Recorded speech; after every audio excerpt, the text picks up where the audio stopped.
Target destroyed. Confirm visual. Aircraft is burning. The crew of Battery 3, 365th Air Defense Division, had done their job.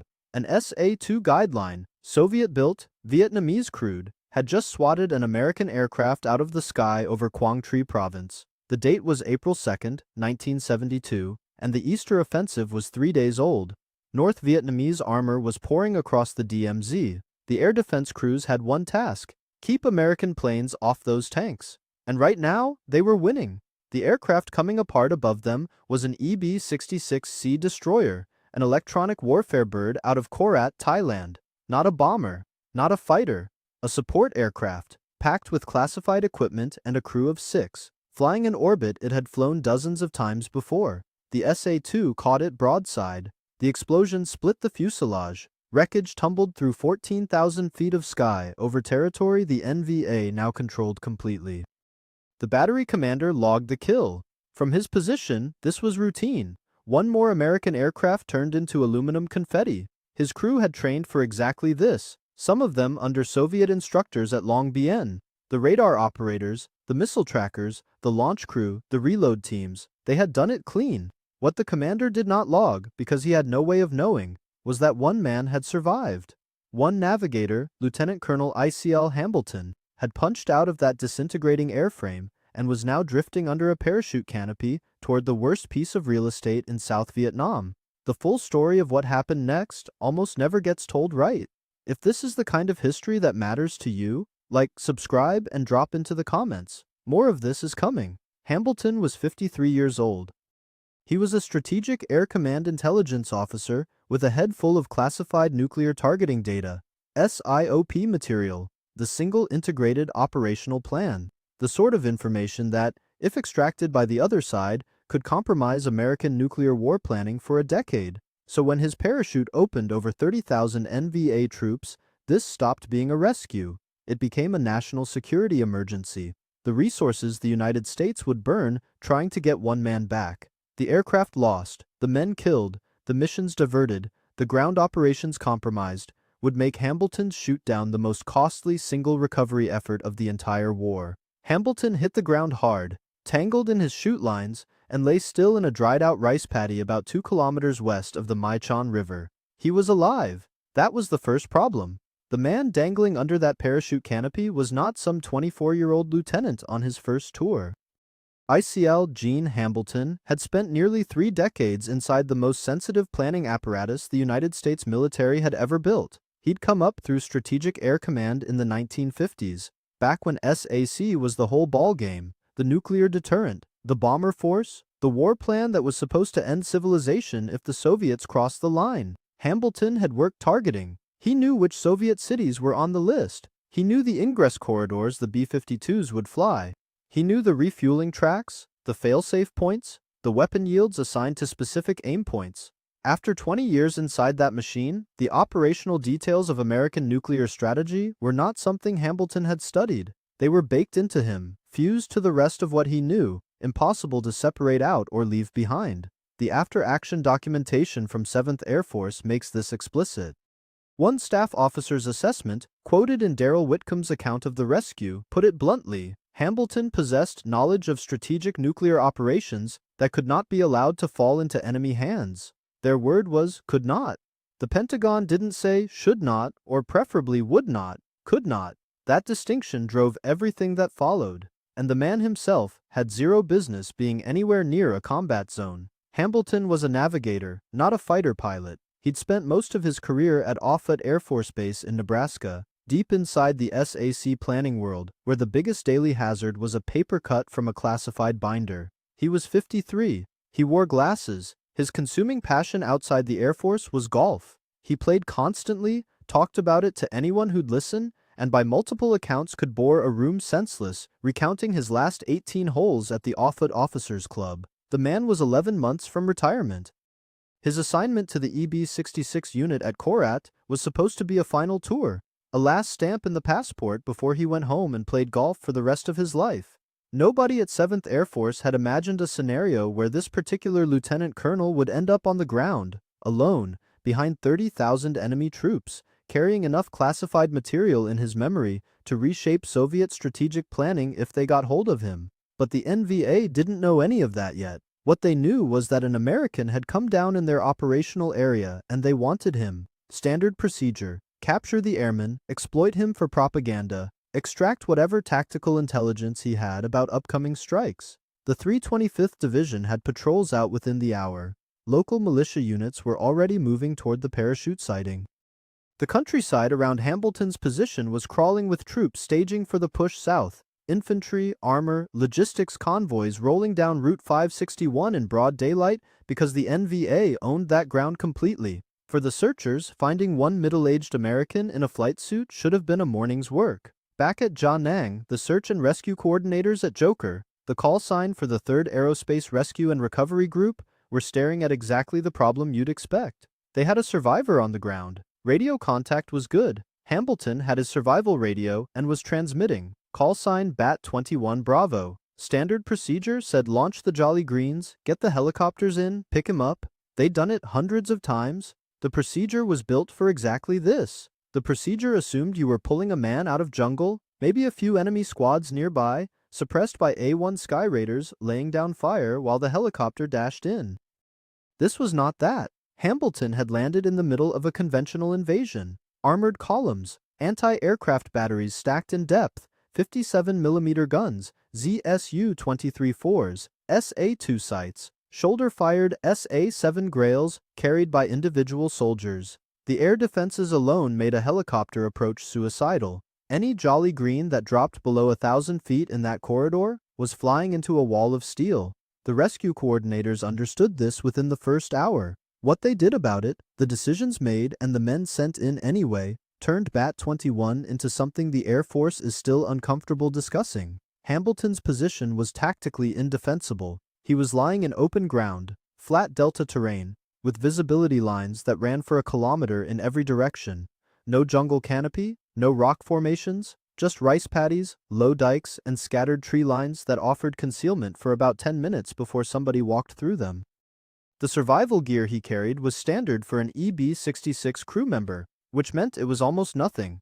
A .38 revolver with 20 rounds, a survival radio, the PRC-90, with limited battery life, a signal mirror, water purification tablets, a first aid kit designed for minor injuries, not for a man about to spend days in the field. Hambleton also had his pen gun flares and a strobe light for nighttime signaling. That was the inventory. Compare it to what was operating within 5 kilometers of his position. 2 NVA divisions, a tank regiment equipped with T-54s and PT-76 amphibious tanks, mobile anti-aircraft battalions, and a logistics train that stretched back to the DMZ. One detail worth noting that goes absolutely nowhere: Hambleton had a bottle of insect repellent in his vest pocket. In every account of the rescue, nobody mentions bugs. Make of that what you will. What kept him alive in those first hours was the radio and the fact that he understood how to use it. Hambleton was a navigator by training, which meant he could read terrain, estimate coordinates, and talk aircraft onto targets with reasonable precision. When NVA patrols started working toward his position that first afternoon, he did what a ground-forward air controller would do. He called in airstrikes on his own perimeter. The OV-10 Broncos and A-1 Sky Raiders overhead became his weapon system. Hambleton would transmit a position. The FAC would roll in, and ordnance would land close enough that he could feel the concussion through the paddy dike he was pressed against. The declassified mission logs from 7th Air Force show that on April 2nd alone, strike aircraft flew more than 25 sorties in direct support of one man on the ground. Bombs, napalm, cluster munitions, 20mm cannon fire dropped within hundreds of meters of Hambleton's hiding spot, close enough to cook the air in his lungs. The NVA kept coming anyway. They pushed patrols through the strikes, taking casualties and reconsolidating. A company-sized element got within 400 meters before an A-1 put 20mm cannon fire across their line of advance. Another group worked a flanking approach along a tree line to the east and got torn apart by cluster bombs. The 325th Division was losing men trying to reach a single downed airman, and the division commander had no idea why the Americans were fighting this hard for one navigator. Hambleton, pressed flat behind 18 inches of dried mud, was wondering the same thing from the other side. The PRC-90 survival radio weighed about 2 pounds. Battery life under continuous use, maybe 4 hours. Hambleton had one spare battery. That gave him 8 hours of transmission time to stay alive in a place where the enemy could walk to his position in less than 20 minutes from any direction. So he rationed every second on the air. What the rescue coordinators at Da Nang figured out by the evening of April 2nd was that Hambleton wasn't just surviving, he was producing intelligence. The man had spent his career studying Soviet-designed weapon systems. He knew SA-2 engagement envelopes, radar frequencies, optimal launch parameters. When NVA armor started rolling past his position on Route 561 after dark, Hambleton could identify the vehicles by sound. T-54 diesel engines put out a low, grinding rumble that carries across flat ground at night. You can hear one coming from over a kilometer out. PT-76's sound different, higher pitched, and Hambleton called the distinction correctly every time the FACs could verify with infrared. He'd key the radio, give a grid coordinate, identify the vehicle type, estimate column length, and go silent. The OV-10 overhead would relay to 7th Air Force. Minutes later, strike aircraft would roll in on the coordinates Hambleton had provided. A navigator who played golf and wore glasses was calling in destruction on armored columns, like a man who'd been doing it his whole life. By day 3, the NVA figured out what was happening. Their radio intercept teams, and they had good ones, Soviet-trained signals intelligence operators attached to division headquarters, picked up the pattern. An American voice on a survival frequency, followed within minutes by precision airstrikes on whatever had just moved through the area. The correlation was obvious. The division staff realized they didn't just have a downed airman in their rear area. They had a functioning observation post feeding targeting data to American strike aircraft, and it was costing them vehicles and men they couldn't replace during a major offensive. The search patrols doubled. The 325th Division commander reportedly pulled a company off the main axis of advance specifically to find Hambleton. Hambleton moved at night. Short distances, 100 meters, 200 meters, crawling along paddy dikes, staying below the sight lines, freezing when flares went up. During the day, he lay in whatever depression or vegetation he'd reached, motionless for hours, listening to NVA troops pass within speaking distance. The after-action reports describe one instance where a patrol walked within 15 meters of his position. Hambleton lay face down in standing water, breathing through a gap between his arm and the mud, while boots crunched past on the dike above him. The patrol moved on. The report from the debrief notes that Hambleton said he could smell their tobacco. "I could have reached out and touched the last man's ankle." That's Hambleton's own words from the post-rescue debrief, recorded in Whitcomb's reconstruction. Whether the distance was literally that close, or felt that close to a terrified 53-year-old in a rice paddy at 2 a.m. is a question the record doesn't resolve. On April 4th, he directed what amounted to a full-scale interdiction strike. A large NVA convoy, trucks, tracked vehicles, towed artillery, was moving south on Route 561 in a night column, headlights off, navigating by moonlight. Hambleton heard them first, then saw the silhouettes against the sky as they crested a low rise 800 meters east. He keyed the radio and started feeding coordinates to the FAC overhead, adjusting fire as the strikes walked down the column. The 7th Air Force logs for that night show multiple secondary explosions, consistent with ammunition trucks detonating. Hambleton had just cost the Easter offensive a convoy's worth of trucks and ammunition it couldn't replace, and he'd done it lying on his stomach with a 2-pound radio and a golf pencil marking positions on a silk escape map. The problem was that every transmission gave the NVA radio direction-finding teams another bearing to work with. Each time Hambleton keyed that PRC-90, the triangulation got tighter. By day 5, he was moving after every transmission, abandoning each hide site the moment he went off the air, because staying put meant capture within the hour. The battery situation was getting critical. His water was gone. He was drinking from the paddies, which guaranteed dysentery within days. The rescue attempts that followed would kill more Americans than the original shoot-down. The first Jolly Green came in low over the river at 11:30 a.m. on April 6th, rotors chopping hard enough to kick spray off the paddies below. Jolly Green 67 was an HH-53 Super Jolly, 47,000 pounds of helicopter, 2 General Electric T-64 turboshaft engines, a crew of 6, and a rescue hoist rated to pull a man off the ground at 150 feet per minute. The bird had armor plating around the engines and crew compartment, self-sealing fuel tanks, a 3-barrel 7.62 mm minigun on each side door. This was the toughest helicopter the Air Force owned, and everyone at Joker already knew that a contested pickup in this environment was suicidal. The escorts that day included A-1 Sky Raiders laying suppressive fire ahead of the ingress route and F-4 Phantoms working the known anti-aircraft positions with cluster munitions. 7th Air Force had thrown everything available into clearing a corridor for the approach. The suppression plan looked solid on paper. What it didn't account for was density. The SA-7 teams weren't sitting in fixed positions the Phantoms could map and kill.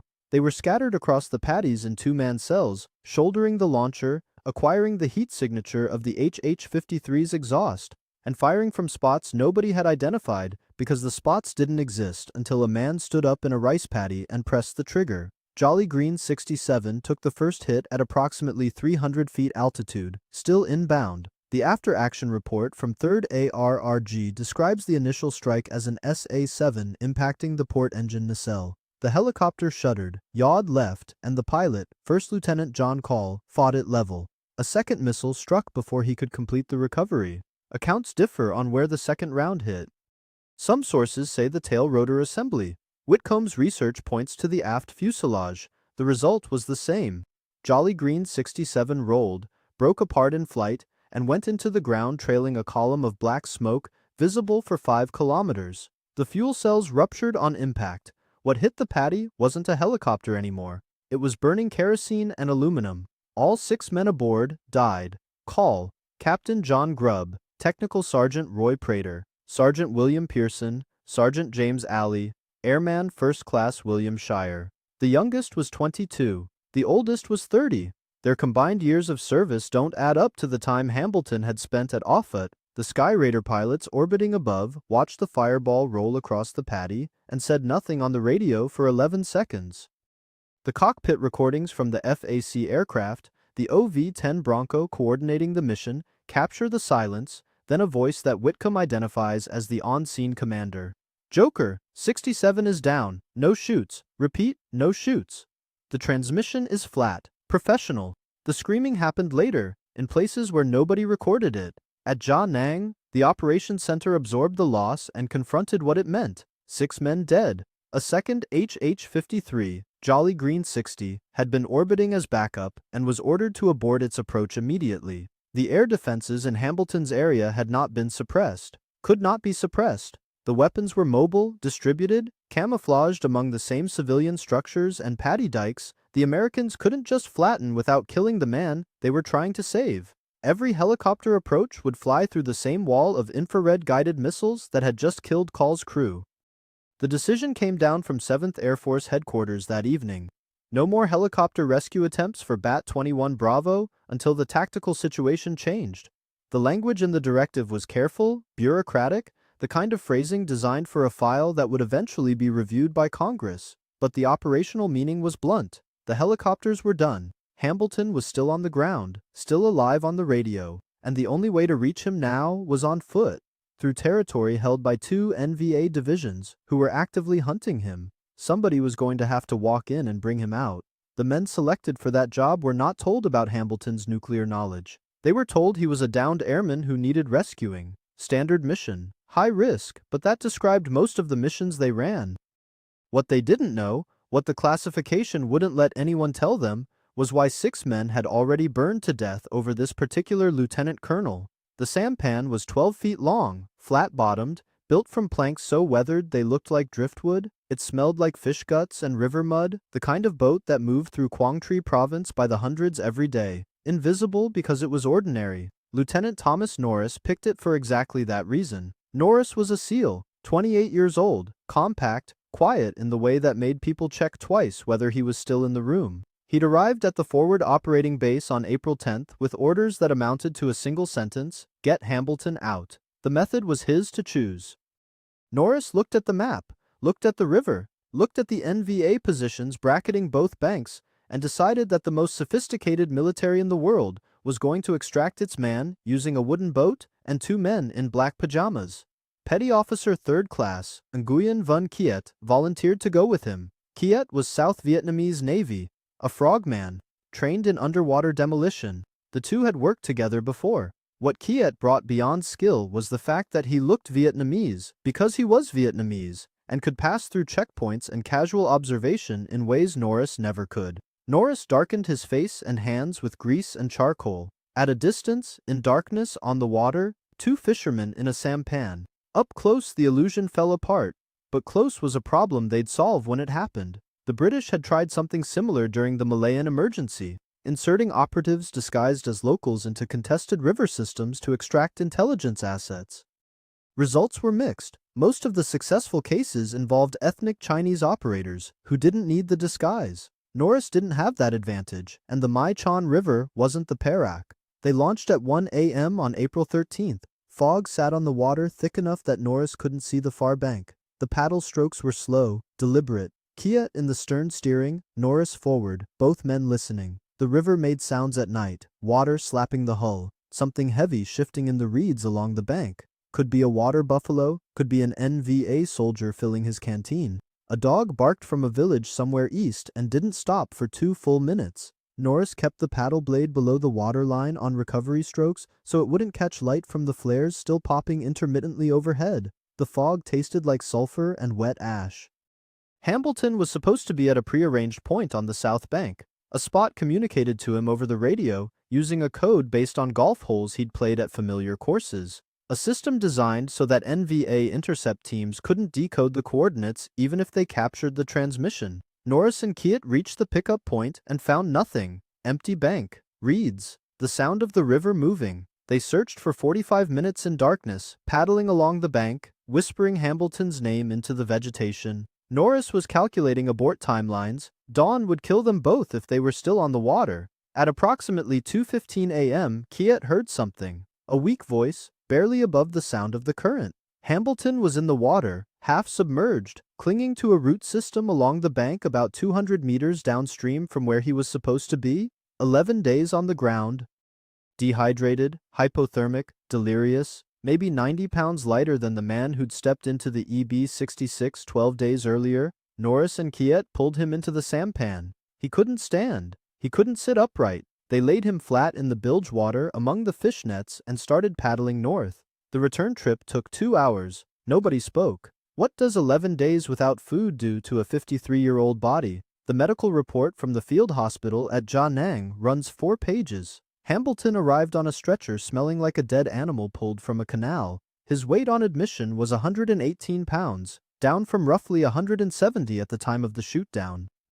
The doctors noted severe dehydration, acute dysentery from drinking paddy water contaminated with agricultural runoff and human waste, second-degree burns on both forearms from the ejection, a dislocated shoulder he'd set himself sometime around day 4 by bracing against a dike and rolling, and infected lacerations across his legs and torso from crawling through vegetation and barbed wire he couldn't see in the dark. His core body temperature was 94.6 degrees. The hypothermia was moderate but persistent. Nights in standing water will do that even in a tropical climate when you can't move, can't eat, can't generate heat. The dysentery started around day 6. Once it hit, the calculus changed completely. Every hour cost him fluid he couldn't replace. The paddy water he was drinking to stay alive was the same water making him sick, and his body was caught in a loop it couldn't break.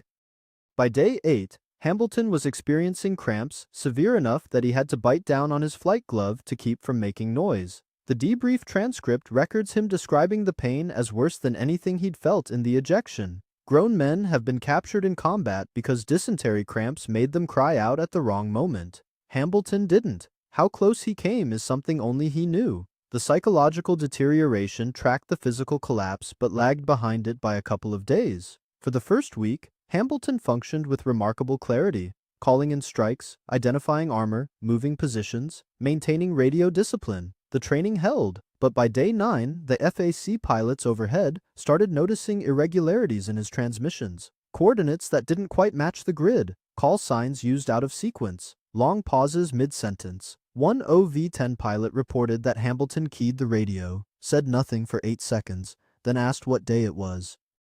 The pilot told him. Hambleton didn't respond. 30 minutes later, he came back on frequency and resumed as if the exchange hadn't happened. The FAC logs from April 10th note, increasing concern about his cognitive state, not paranoia, not panic, but the slow erosion of a mind running on no calories and no sleep in an environment where a single mistake meant death or capture. He knew men were dying for him. The radio traffic made that impossible to miss. He'd heard the call when Jolly Green 67 went down. He'd listened to the silence that followed. Clark's OV-10 had been lost days earlier, and Hambleton had heard that too. The abrupt end of a familiar voice on the frequency, replaced by someone new who didn't explain why. It ate at him. Hambleton told his debriefers that by day 10 he had considered breaking his radio, walking toward the nearest NVA position, and surrendering, not because he'd given up, but because he believed his continued evasion was killing more Americans than his capture would compromise. He decided against it. The reasoning in the debrief is clinical, almost detached. He concluded that the men who'd already died would have died for nothing if he quit, so he stayed in the mud. By the time Norris and Keat found him clinging to that root system, Hambleton was operating on something below willpower.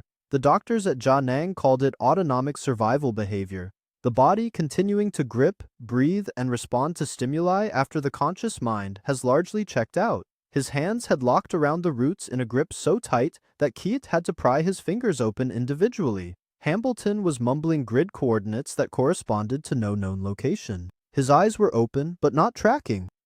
The hospital staff got fluids into him within the first hour. Antibiotics for the dysentery, morphine for the shoulder and the burns. He slept for 19 hours straight. When he woke up, the first thing he asked about was the crew of Jolly Green 67. Nobody in the room answered him right away. The file at 7th Air Force Headquarters smelled like mimeograph ink and cigarette ash when it was finally compiled in late April. Somebody had tabulated the numbers in neat columns, the way you'd inventory engine parts or mess hall supplies. The Bat-21 search and rescue operation cost 11 men killed, 6 aboard Jolly Green 67. Lieutenant Colonel ICL Hambleton's own navigator aboard the EB-66, First Lieutenant Mark Clark in his OV-10, 2 ARVN soldiers killed during the ground approaches that preceded Norris and Keat's sampan run. The official tally varies depending on which accounts you trust, and which deaths get attributed directly to the SAR versus the broader Easter offensive fighting in the same grid squares. Sources conflict on the ARVN numbers. The American dead are certain. During the Korean War, the Air Force lost men on rescue missions too, but never at a ratio like this. 1 man saved, 11 men dead. The arithmetic is grotesque. The after-action reviews don't try to soften it. Aircraft destroyed or damaged beyond repair. The declassified summary lists 2 helicopters, 2 OV-10 Broncos, 1 EB-66, and at least 1 A-1 Skyraider. Additional airframes took damage and returned to service. The total cost in hardware runs into the tens of millions of $1972. But hardware replaces itself. Crews don't. What the ledger can't capture is the cost measured in missions not flown. For 12 days, 7th Air Force diverted tactical air assets, Phantoms, Skyraiders, rescue helicopters, FAC aircraft, tanker support, away from the Easter offensive to maintain the cordon around Hambleton's position and attempt his extraction. The NVA's 325th Division was rolling south during those same 12 days. RVN units fighting at An Loc and Kontum needed close air support they didn't get because the sorties were orbiting a rice paddy in Quang Tri. General Abrams raised this point directly with 7th Air Force. His language in the cable was pointed. His word was unjustifiable. The response cited national security. Abrams didn't press further. He understood what that phrase meant, even if nobody would say it plainly. Hambleton lived another 30 years, retired as a full colonel, played golf in Arizona, and kept mostly quiet about the whole thing. Norris received the Medal of Honor. Keat received the Navy Cross, the first presented to a Vietnamese national. The 11 men who died during the rescue never learned why it mattered so much to save one navigator who knew the nuclear codes. The Medal of Honor ceremony took place at the White House on March 6, 1976, nearly 4 years after the sampan run. Norris stood in his dress blues while President Ford read the citation aloud to a room full of people who had no idea what Bat-21 actually meant. The citation mentioned extraordinary courage and conspicuous gallantry, and the rest of the language that ends up on engraved plaques. What it didn't mention was nuclear targeting codes, or why 7th Air Force had burned 11 lives and a dozen airframes to recover one middle-aged navigator from a rice paddy. Norris shook the president's hand. Cameras clicked. The classification held. Keat's Navy Cross came with less ceremony. The citation was accurate as far as it went. voluntary participation in an extraordinarily hazardous mission behind enemy lines, personal courage under fire, direct contribution to saving an American life. First Vietnamese national to receive the decoration during the war, the Navy made sure the paperwork was correct, then Saigon fell. Look at what happened next. By April 1975, Kiet was a man holding an American medal in a country that no longer wanted anything to do with America. The Navy Cross meant nothing to the People's Army soldiers processing former South Vietnamese military personnel through re-education. Kiet spent time in the camps. How long depends on which account you read. Some sources say 3 years, others say longer. The records from that period are incomplete on the Vietnamese side and non-existent on the American side because the United States had simply stopped keeping track of its former allies. Norris, meanwhile, had his own problems. 6 months after the Hambleton rescue, he took a round through the head during another operation near the DMZ, left side of the skull. The bullet destroyed most of his left eye and a significant portion of surrounding bone. The field medic who treated him didn't expect him to survive the medevac flight. Norris survived. He underwent multiple reconstructive surgeries over the following years, lost the eye permanently, and was medically retired from the Navy. He later joined the FBI. Apparently his definition of retirement needed work. So by 1980, the two men who'd paddled a wooden boat through NVA-controlled waters in the dark, one of the most audacious extractions in American military history, were living in different hemispheres. Norris was building a second career in federal law enforcement in the United States. Kiet was somewhere in Vietnam, a former enemy combatant's ally in a country that punished the association. The connection between them didn't die. Norris spent years working to get Kiet out. The bureaucratic process for Vietnamese refugees was brutal, even for those with American military service records, and Kiet's case moved through channels with the kind of urgency typically reserved for zoning permits. Norris pushed. He contacted congressional offices and wrote letters to anyone with authority over the case. The man who'd crossed an enemy river in a sampan at 1 a.m. now found himself fighting the State Department's filing system, an adversary with fewer guns but more paperwork. Kiet finally reached the United States in 1986, 14 years after the mission, 11 years after the fall of Saigon. He settled in the Vietnamese community in Southern Virginia, found work, started over, quietly, without recognition. Thousands of Vietnamese refugees did the same thing in a country that had already moved on. Hambleton died in 2004 at 85 years old. He'd spent his last decades in Tucson, playing the same golf courses whose hole layouts had been used to encode his rescue coordinates. The after-action report on Bat-21 remained partially classified for over 30 years. When portions were finally released, the nuclear targeting angle confirmed what Abrams and the field commanders had suspected, but couldn't prove at the time. The entire operation had been driven by a security concern that nobody on the ground was allowed to know about. Kiet lives in Virginia. He works at a convenience store. The Navy Cross is in a frame somewhere in his house, awarded by a country that then took 4 administrations to issue him a green card.